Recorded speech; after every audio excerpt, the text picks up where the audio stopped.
The end of December is a time to analyze the trends and events of the past 12 months and be better in understanding what will come in the next year. Today we will review the biggest highlights and all ups and downs of CG and VFX industry.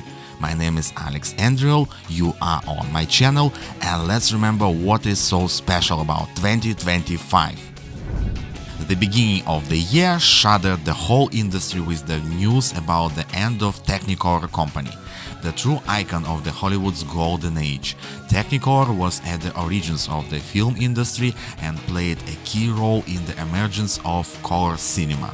Over 110 years of evolving, the company transformed into a media machine covering visual effects business, animation and post-production. The problems started to accumulate in the first decade of 2000, when company was growing through studio acquisitions. The biggest names of these were MPC and the Mill Studio. 400 million USD was paid for both in 2004 and 2015 respectively.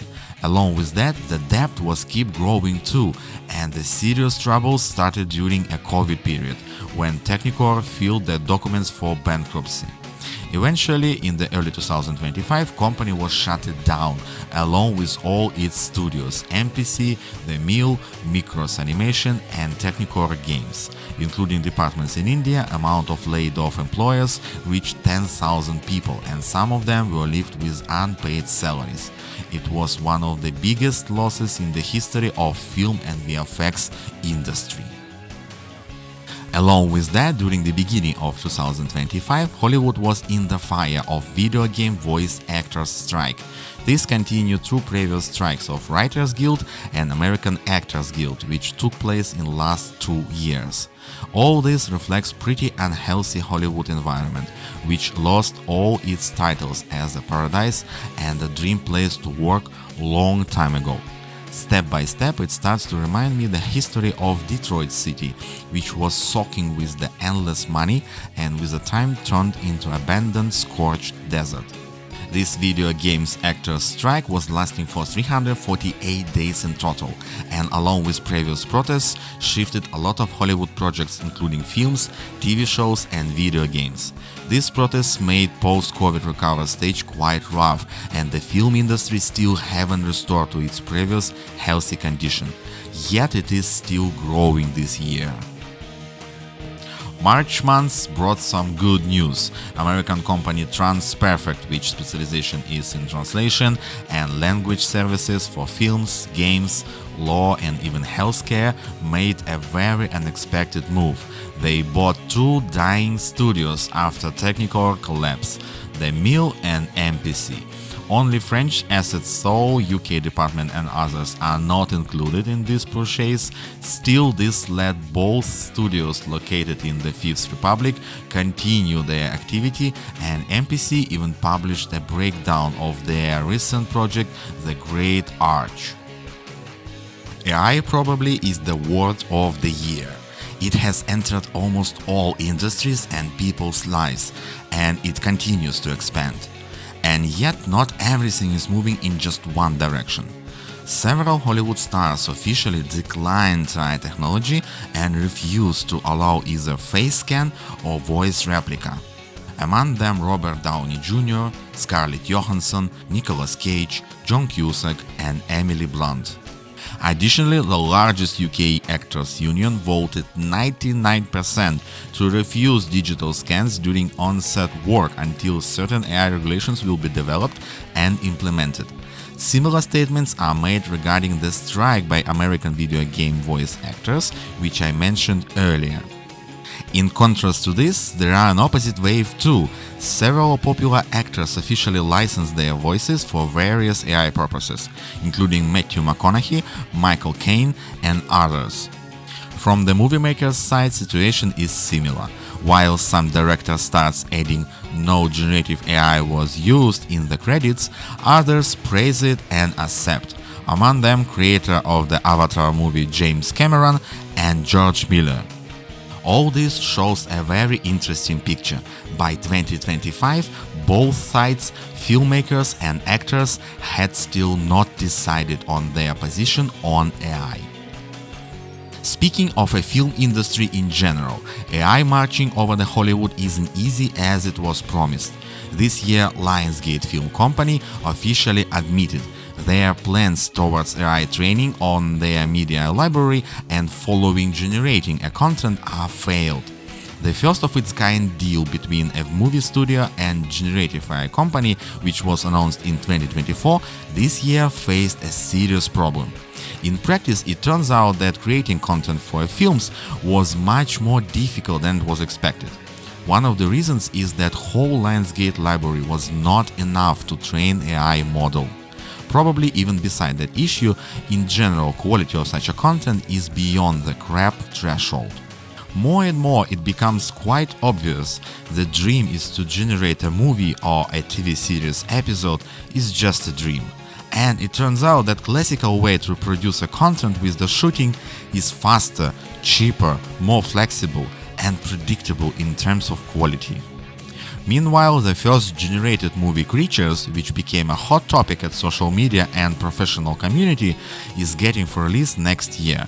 First time shown to the public 2 years ago, this year Creatures was marked by a massive marketing campaign through AI community with unknown budget. For the general movie industry, marketing alone might double the production budget. At the same time, OpenAI, the creators of this movie, is mentioning the production cost around 30 millions, and they are still using some people resources too, such as voice actors and designers for locations. Considering pretty strange visual style and still significant budget and still use of humans and production timeline isn't that swift too, any results of the movie Creatures will be quite controversial.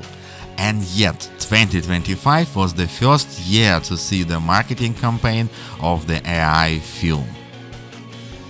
So, if we feel pretty confident about the classical film and post-production industry now, how was 2025 for the industry standard apps?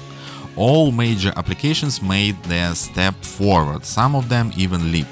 Popular open source app Blender has reached version 5 this year, which brought a lot of new features and improvements and made Blender suitable for pretty serious production. It includes full support of ACES and HDRI, geometry nodes, rendering improvements. Additionally, V-Ray, the industry standard render engine, officially arrived to this platform, and many more other new features which made Blender users around the world happy in 2025.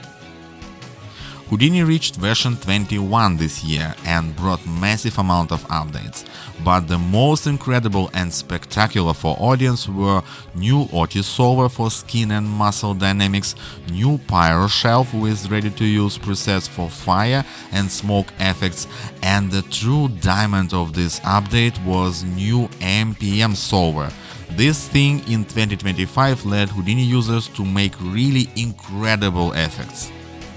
Maya received some new features too for animation and rigging, Bifrost now able to simulate liquids, also USD format support updates.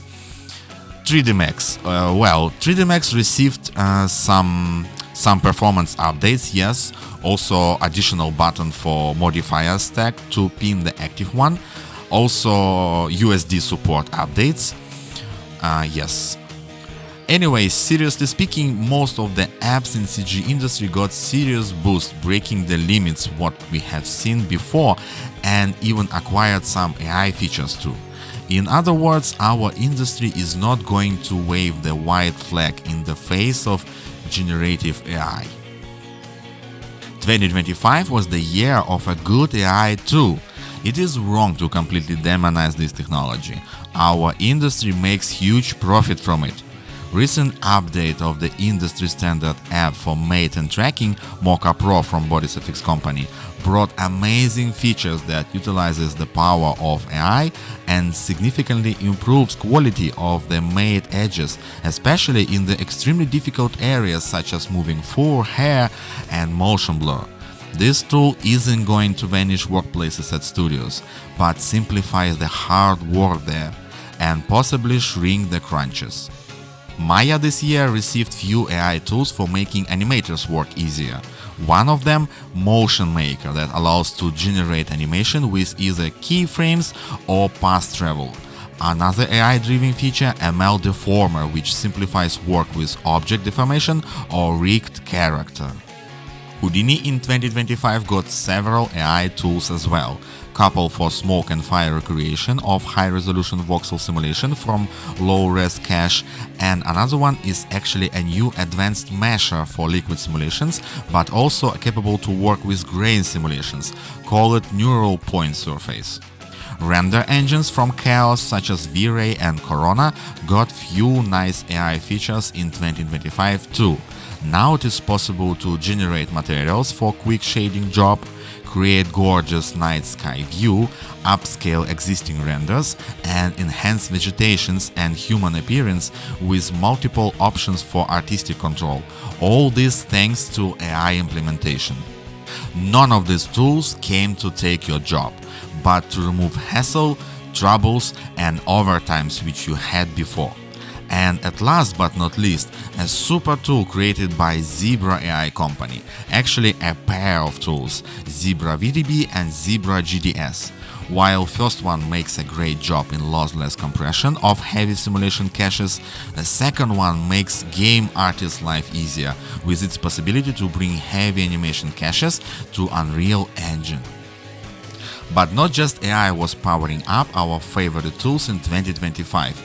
GPU is another good guy which came to make our job even more fun and easy. This year it was several updates and releases which introduced either GPU support or extended its existing capabilities. V-Ray teased its future support of AMD devices for GPU rendering. FumeFX in version 7.5 introduced its simulation on GPU. RenderMan 27, which was released just recently in November, unveiled its wide support of GPU-based rendering for final output. Earlier announced GPU support for Arnold in Max and Maya this year received GPU support for tuned shaders. Cinema 4D received liquid GPU accelerated simulation. Lightwave 2025 acquired a GPU real-time path tracing viewport mode.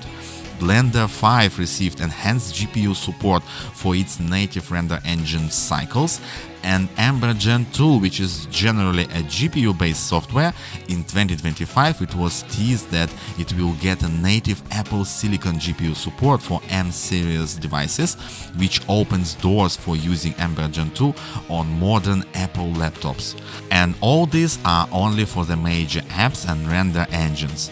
Even more happened this year for plugins.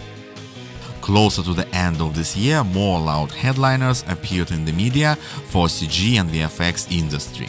A supermassive movie industry colossus, Warner Bros. Discovery, was put up for sale and within few weeks was announced as sold to Netflix streaming company for $82 billion. In fact, by that time it was not the end of the story, because another competitor for this juicy chunk of movie meat, Paramount Company, tried to rise the bet with its proposal of 108 billion, but later this bid was declined, and by this time seems like Netflix is going to own this huge list of assets. What is interesting, this year was disclosed that the reason for this putting up for sale was its incredible size of debt of $50 billion, which has been accumulated despite Warner Bros.' exceptionally successful movie releases past few years. Another two corporations which screwed up by the end of this year, Coca-Cola and McDonald's. Both of them followed the AI trends, decided that making Christmas commercials with the help of generative AI is a good idea. Yes, never mind that public is quite uncertain about such a slope content. For Coca-Cola this case is just a fatality, honestly speaking. This is the second year in a row they are attempting to make it good and join this hype train. McDonald's, in contrast to Coca-Cola, was a bit smarter here, and after the fail became obvious, they rolled back the whole campaign immediately and deleted related video. Yes, I wonder what Lionsgate bosses think about this. Are they still there to try? And probably the last breaking news in 2025 came from the game industry several days ago. Only few hours later, after the Game Awards show was ended, where a small French studio, Sandfall Interactive, got incredible, in fact, the record number of the nominees and awards, and even the main title, the Game of the Year, a scandal happened. After it was spotted some inconsistencies between AI regulations and the information which studio published about their game, the main award, along with other one, were reassigned, so Claire's Obscure Expedition 33 is not the Game of the Year anymore because of use of AI. Even though this topic is not 100% related to this channel and things we usually talk here, and yet it shows the media and public attitude towards generative AI when it appears in a content that people paid for. Considering all what was mentioned in this video, I am pretty sure we are safe and our industry is safe, and besides some minor issues, we will receive only benefits from this technology. At this wave of positive, I will wrap up this video. Overall, it was a good year. So many cool software releases, news, exciting events, technology innovations. I am sure in the next year we will get better. Industry will get better. I wish you all the best. Stay tuned. Thank you for watching. Happy New Year and see you in 2026.